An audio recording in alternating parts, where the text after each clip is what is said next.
John great. I love to hear John speak at these events because he said probably the funniest thing I've heard all week, something about having job security. That was just awesome. So good morning. It's great to be back in Vegas, and as John said, it's wonderful to have everyone together again. And coming back to the Wynn really is symbolic of the resurgence of our business. We were here right before the pandemic hit, and everything just kind of changed. And we thought it'd be perfect to relaunch the business from the same place we were at before the craziness happened. But most of all, like John, I want to thank you for your support.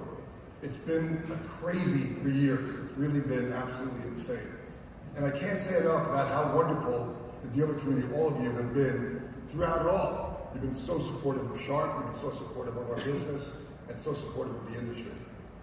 And while there's been some tough times, there's one lesson we've all learned over the last couple of years, and that's it is one resilient industry. This industry can stick through anything. And I know there's a lot of questions out there of what's next, right? What's going to happen? What's the future for our business? And we see many of the same challenges you see. I don't have my head in the sand, but honestly, I still see a tremendous amount of opportunity in this business. I still see a lot of legs left. Now, is it a rapid growth industry anymore? Well, no. But is it an industry with unparalleled customer service and support and infrastructure? Absolutely. And so the question becomes, what are we going to do with this? What are we going to do with that ability? What are we going to do with that opportunity? And over the next 2 days, I hope to provide you with some of the tools to execute and take advantage of that opportunity we have in front of us. We have 2 days filled with presenters that are on the front lines of execution. These are the people that you deal with or are closest to the action to share what they know. So you see less of people like me and more of the people who are doing the execution every single day. Now, honestly, I'm a little jealous of some of the Sharp presenters.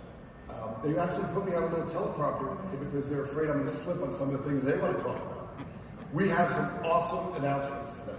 It's going to be great. So I wish I had pulled rank and said I'm going to do these things, but we have a lot of great stuff to share with you. And any one of these introductions would be enough to fill a dealer meeting, to be honest. We could have created a whole meeting around 5 or 6 different topics we're going to cover today. But we have so much to share with you, it really demonstrates what we've been talking about for the past 2 or 3 years. The puzzle pieces to make you more successful. Putting all those pieces together. Now, I hear all the buzzwords out there in the industry, right? Everyone's talking about all the cool things up on the screen that we have to change into. And sometimes I feel like it's a dealer meeting, I gotta put up a slide like that to show, hey, we're thinking about the future. We got all the cool thoughts out there, right? But then reality hits. You have to execute. And that's really the purpose of this meeting. So I see a lot of people talking about it, many people talk about the next big thing. And buzzwords can be very, very alarming. And sure, we're looking at all of our own transformation. We've been doing a lot of these things for several years. We're well down the path of our own transformation towards that future. But as I look up at those words on the screen, I realize we're engaged in almost every one of them. Some, we have really cool ideas, and you'll see some of them today. And others, we're looking at how best to implement. Why do them if you can't execute correctly? And that's really what the challenge is. What to invest in, where to put your focus. Nobody can be good at all. It takes money to invest and people to focus on. I think everyone saw during the supply chain crisis, chasing new directions while trying to maintain your business can stretch a company thin. And choices have to be made about where to focus, where to place your money, where to invest, or in that case, where to place your chips. We decided to place our chips in document products. We made that investment in this business. And it's a tough decision, it's a tough challenge. Now, if you've seen me speak at any time in the last couple of years, you've seen some kind of variation of these puzzle pieces. Now, I'm trying to drive that home at Sharp and in the dealer community, but what is the most important thing? And that's the pieces have to fit together. No matter what ideas you have, the pieces always have to fit. And there's always more than one piece. So often we talk about like workplace culture and chemistry of the team, right? But we don't apply it to our own business. We don't apply it to our own models of what we're thinking. Do the different pieces fit together? Does the overall strategy make sense, or are we chasing different things?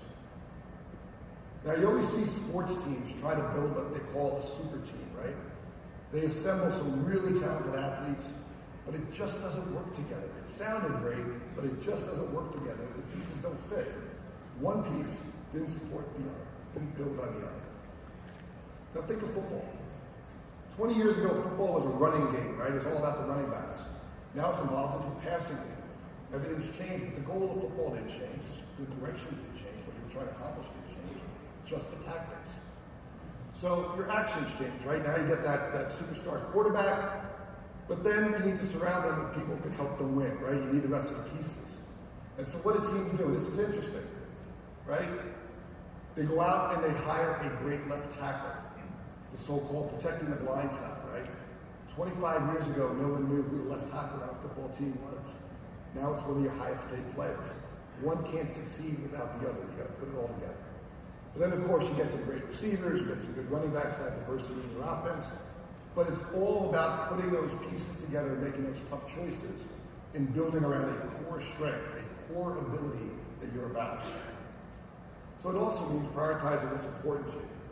Where does a skill that you have impact versus gelling as an overall strategy? And you must decide where to focus, and everything else is in support of that direction and opportunity. So I can't say it enough. It's always important to stay focused and to execute. When has that not worked in any endeavor, right? So first you have to have the opportunity to win, and then you have to execute on it. And I think you'll see over the next 2 days, we have a lot of stuff to help you execute on that. We are an industry focused on diversifying into new areas. And honestly, I couldn't agree more with this strategy. In fact, I love how Sharp is positioned for it. What the industry is now talking about, we've been building towards for the last couple of years. That focus on execution matters. Building that strategy and all those pieces matters. Now, I love this quote. I can't change the direction of the wind, but I can adjust my sails and always reach my destination. There are a lot of things we can't control, but how we react is under our control. We can adjust our sails. We can get to the same place with a slightly different path, just by adjusting our tactics. Now, there's also a subtext to that I'd like to point out. It says, stay in your boat and do the adjustment. It doesn't say abandon ship and see if you can build a plane or do something different and learn how to fly a plane. Do something completely outside your core competency. No, the best sailor may not be a very good pilot. You need to stay with what you know and adjust those sails. At Sharp, we know the office, and we are focused on the office. And our dealers, they know the office, and they're focused on the office. We want to help you adjust those sails so you can keep moving forward. Now, through all the craziness in the past 3 years, we stayed focused on our 5-year strategy, building on our document business and our B2B business step by step, using the data to make logical decisions. Now, once COVID hit, we had to adjust those original tactics, and we did. Then the supply chain crisis hit, we had to adjust again. But the direction never changed. It stayed the same. And our core processes never changed. It stayed intact. Because everyone in this room was willing to work with us and make those adjustments, we were able to succeed together. Now, John shared last year's growth, but let me share with you what the 5-year plan has done. Using 2017 as a baseline, you can see our growth versus the rest of the market. Both A3 and A4 grew dramatically at a time when the rest of the market was not robust. We adjusted our sails and we stayed focused on the business. We stayed on the boat. We continue to invest in our document business when others were setting their sights on investing elsewhere. We were making progress prior to COVID, and everything seemed to be on the right track. And we were feeling great. Everything was pretty cool. We were on a roll. And then COVID hit and everything stopped. And like everyone else, we had to adjust. But our core strategy, what we were trying to accomplish, that didn't change. So we didn't alter what we were doing, we just found a new way to accomplish it. We changed our investment strategy to support your sales team. We thought it would be most important to support them so that when COVID ended, you'd come out stronger. And we continue to see the results, we continue to build towards that original plan. Then finally, the supply chain crisis hit. We had to completely adjust again and have completely new tactics to maintain our direction. We applied the resources we had planned to spend one way, focus one way, on making sure you had product. We invested in redesigning our product, very costly, putting new chips, what was available, what we put in, what were people using. We made sure that that supply chain kept going. But the plan itself never deviated. We were building our business around our dealers. We adjusted our sales and we got there a different way. Why? Because we're committed to this business. We're committed to this business for years to come, and we're putting the puzzle pieces together so that you can be successful for many years to come. Now, I hope you've seen the value in these decisions, and I hope it's worked well for all of you. That's the most important thing. I think John pointed out the results for Sharp dealers have been tremendous. Our path is pretty simple. Our mutual customer wants to operate in the most efficient manner. They want to collaborate and they want to share information. It's a concept we've been talking about for many years now. Our dealers, well, you want to support your customer accomplish their goals, and you want to do it as efficiently as possible. That's it, it's not complicated. We're focused on supporting the customers, the information sharing, and our dealers servicing their needs. That's our goal. However that's done, we want to be a part of it. So let's adjust our sales and our tactics from that starting point.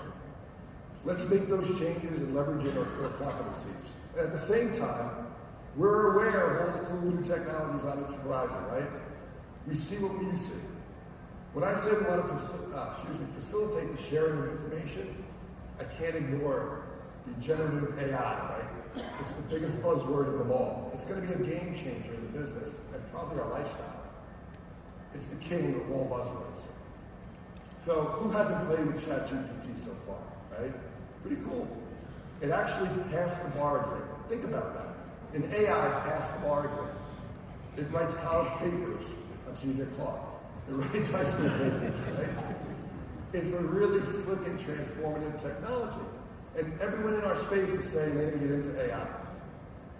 Now, of course, we're going to leverage it, right? But honestly, I will say, we are not going to lead the development of AI. Our hardware OEM industry is not going to lead AI development. Call me crazy. I don't think it's going to happen. But we can leverage it, and we will be impacted by it, and we can leverage it. We can adjust our sales and help use what AI provides. So let's talk about our space. What is a technology that gathers all information and make a cognitive thought? What does that do to document management? What does it do to content management systems? If it can organize an unlimited amount of information and provide context, it's going to have a tremendous impact on document management. It's going to have an impact on people interacting with information and working in office. So, where's my friend? I found him before in the crowd, Ed McLaughlin. So for years, Ed would come up here and talk about structured versus unstructured data, right? And he was right. Most data in a company is unstructured. But what if you didn't have to structure it anymore, right? What if you had not only access to the indexed information, but all information in a company? What if every Microsoft Teams meeting was recorded and the information from that meeting is now accessible to everyone in the company? And by the way, remember in our last meeting, we spent about 40 minutes explaining what Microsoft Teams was, and 6 months later, the whole world was on it. We saw that transformation and collaboration coming, and we jumped on a technology. We didn't invent it, but we jumped on a technology and came out with products to leverage it. Now think about what if every email that was sent to the company was now accessible to people, and everything was available. It changes everything. Now, take that back to our industry in the office and what we're trying to accomplish. Where do we play? How do we leverage those investments? Well, we need to talk about this. Those changes are really going to impact our industry. Imagine being in a meeting and having every piece of information that's been discussed, transmitted, talked about, emailed in the whole company, available, accessible, and shareable. How productive will that be? So the question becomes, how's it going to be shared? I know everyone in the room, we're all rooting for one answer, right? We want it printed on a page. That would be awesome. Okay? That's the goal. So we'll start there. But maybe it won't be. So maybe it'll be on a conference room display. Maybe it's going to be on a desktop display. Or maybe it's going to be on a laptop. Wow. Wouldn't it be kind of cool to be an OEM in businesses with those products? Wouldn't it be great to be a dealer positioned in those businesses? These other technologies from Sharp are going to be a big part of the future of your business. That's what I'm talking about when I say the puzzle pieces and putting them all together. Sure, AI may be the major piece of the puzzle, maybe the image of the puzzle itself. But like that quarterback, AI needs to support other elements to make it all work. It needs to take things from the digital world and put them into our tangible world. Our hardware does that.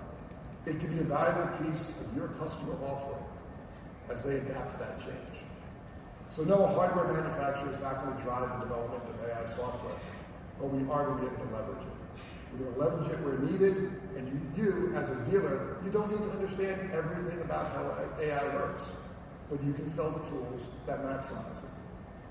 Now, we can be the recipient of value of AI by delivering the interface to our customers. No matter where it goes, that's where we want to play. These transformational advancements will change our industry, no doubt about it. But there are also gaps. And AI can be processed a lot of different things, right? But can it replicate my personality? And I know you're thinking no one wants my personality. But you get my point. Can it turn a wrench? Can it plug in network access, right? Can it provide a warm smile?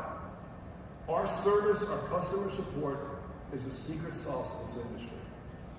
We can augment it with other tools like AI and predictive tools that you're seeing being introduced. But in the end, it's a people's business. It's a relationship business. And if we're going to say that, we have to leverage it. We have to leverage the people in that opportunity. So when you strip away all those buzzwords and AI and all those analytics and big data and ignore the fancy terms, what are they really doing? What do they all have in common? Well, they're putting various pieces of information together to make sense. They're assembling what looks like completely distinct different things and bringing them together for a better outcome. That sounds a lot like putting together a puzzle. And that's what we're trying to do with you. Those are our puzzle pieces, all those individual products, individual services, different support. That's what we're trying to do. So I'm not going to get caught up in the buzzwords. Rest assured, we're studying how best to bring them to market and bring them to our space. But I want to focus on the opportunity in front of us and what we can do to help you maximize on that opportunity.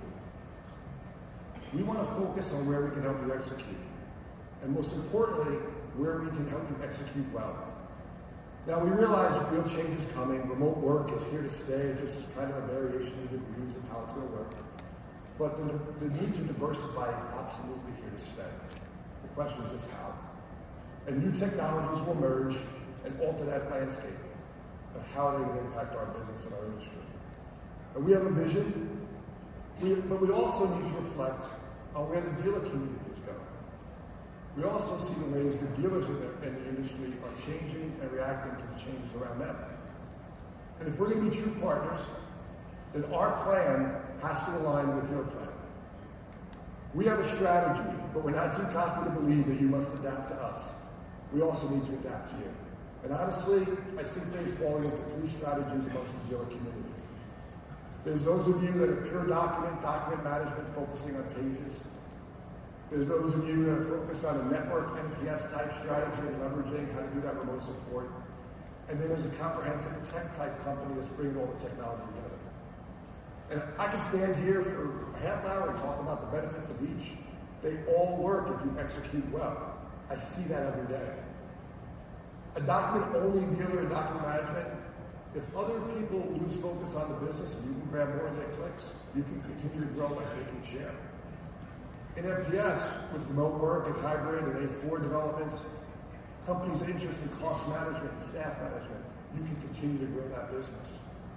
And a total tech company selling and supporting all that technology in office, there's obvious advantages there. So I think you'll hear things today that will make you very excited about your future, Sean, regardless of which category you see yourself in. Over the next, from this point, maybe a half hour, we're going to have answers for almost every single one of them. Each category we have a solution for. We will be filling in the puzzle pieces across the spectrum. But I want to be clear, we're a document company at our core. We continue to invest in other businesses, but that is our core. We love print, And make no mistake about it, we're proud to say that. But we've also invested in the other tools used in the office. And more importantly for you, we're making those investments at a time where others are investing outside the office. We're investing in the office. We're providing you with a more well-rounded offering. That makes us stronger, and that will make you stronger. So a few years ago, we purchased the Toshiba laptop business, Dynabook, to have more products in the office. Then we did a joint venture with NEC to acquire the NEC display business. We are making those investments at a time when others are scaling back on focus on the office and investing away from the core business. We would not be buying companies in the office space if we were not confident in the future of the office and the future of print.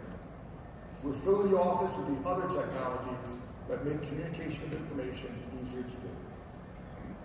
So I said before, many times, information sharing was always our business. I last started way back when with dictaphones, and some of the dealers out there actually started their business with dictaphones. Then typewriters, then the copier. It's always been about sharing information. And we continue to make investments as that core goal evolves. We need to put the pieces in place to make sure you succeed regardless of the path you take. And I hope you leave this meeting in a few days feeling like we completed the puzzle for you, for how you want to do your business. And those puzzle pieces are not only the hardware, but they're also all the things that go around them, the training, the support, the partnerships. They all make it work. And you're going to hear a lot more about how we're bringing those partnerships together in day 2. So providing solutions across multiple paths for our dealers is a daunting challenge. But we do this in a great way. It's like a building block with puzzle pieces, supporting multiple paths, multiple puzzles, almost like the puzzle pieces are interchangeable. And so it'll help you build your strategy, your puzzle. These categories all leverage what you're already great at. And that's our focus. It's close to your core business and working with the customers and the buyers you always have. Your technicians and customer service people can support these products. These pieces fit the puzzle that you've already been working with. So when the wind shifted, we did not try to make our boat a plane. We added pieces to make our mutual boat better. And the direction is to evolve with our customers' needs.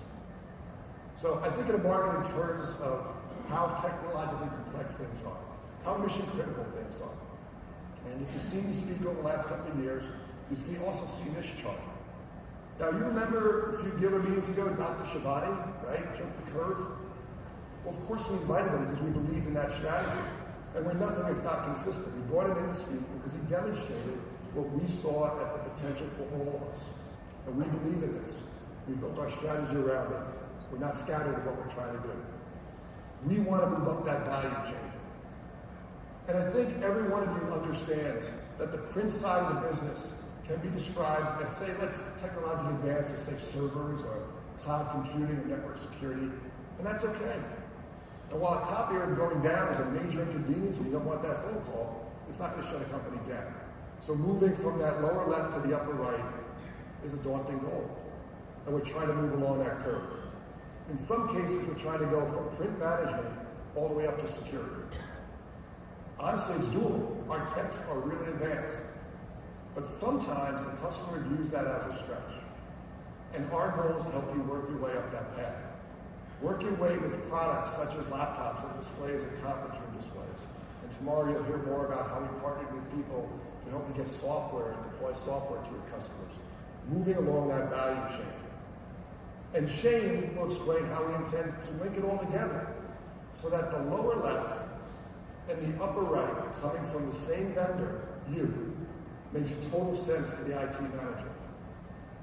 And I honestly think no competitor is thinking in these terms of putting those together as a possibility.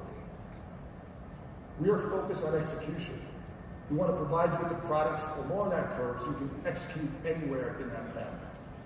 And companies that complete this path and complete these steps, they're going to have a more in-depth relationship with their customers. So let me set up our beliefs and what we intend to execute on. We need to provide you with the tools for all the focus areas I mentioned. But we also feel we're uniquely qualified as a total technology company. No one else makes all the products we make. And our development products is unique in the industry. I've said that for 20 years. You've heard me say that. And I think we really have a strong say when products come to the market. I know everyone claims they have that ability, right? But I think the supply chain crisis demonstrated that we were able to make pivots that no one else was able to make. And it showed in real time, in real actions, that we can influence the product and get you the product. We could influence the product, and so we did. And that demonstrated in real terms. Our uniqueness extends to our product line.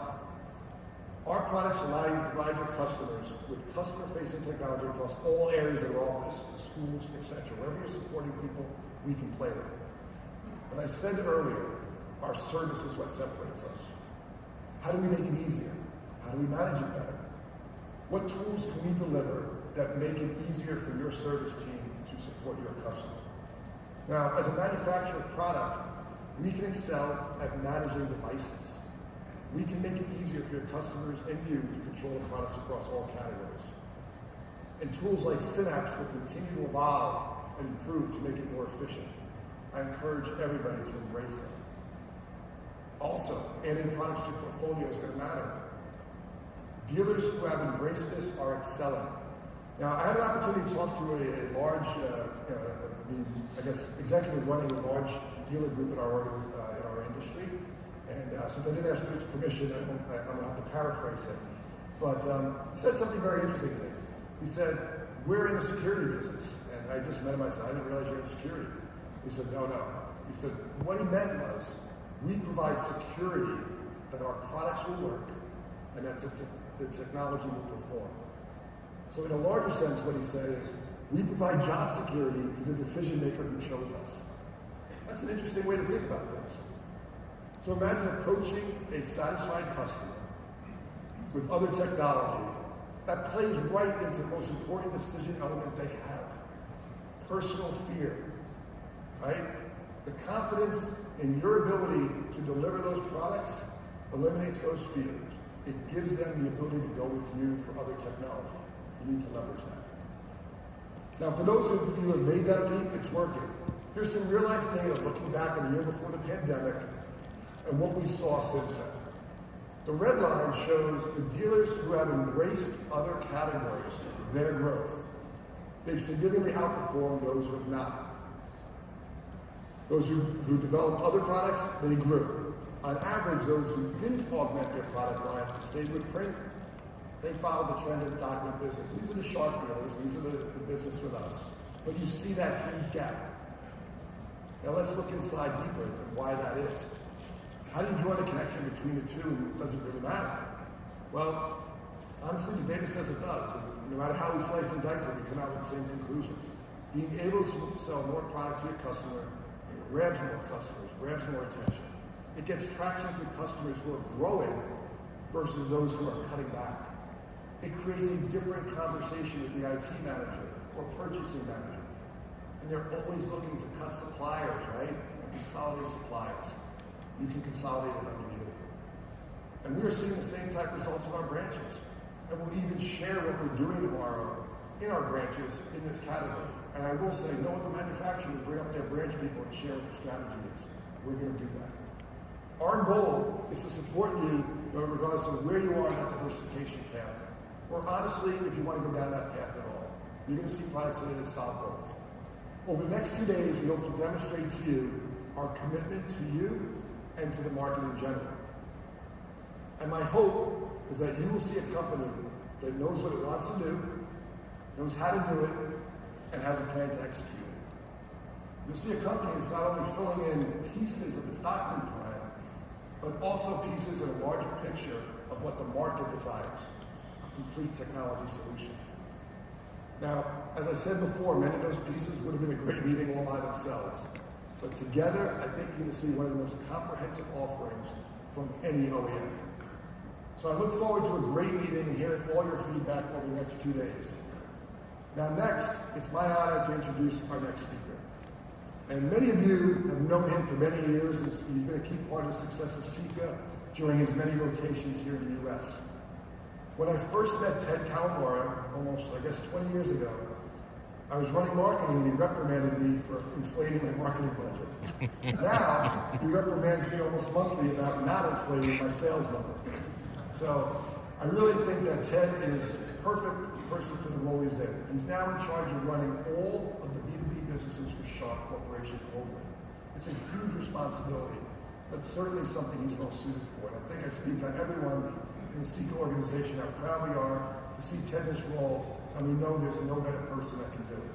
So thank you again, and please welcome Mr. Ted Calamari.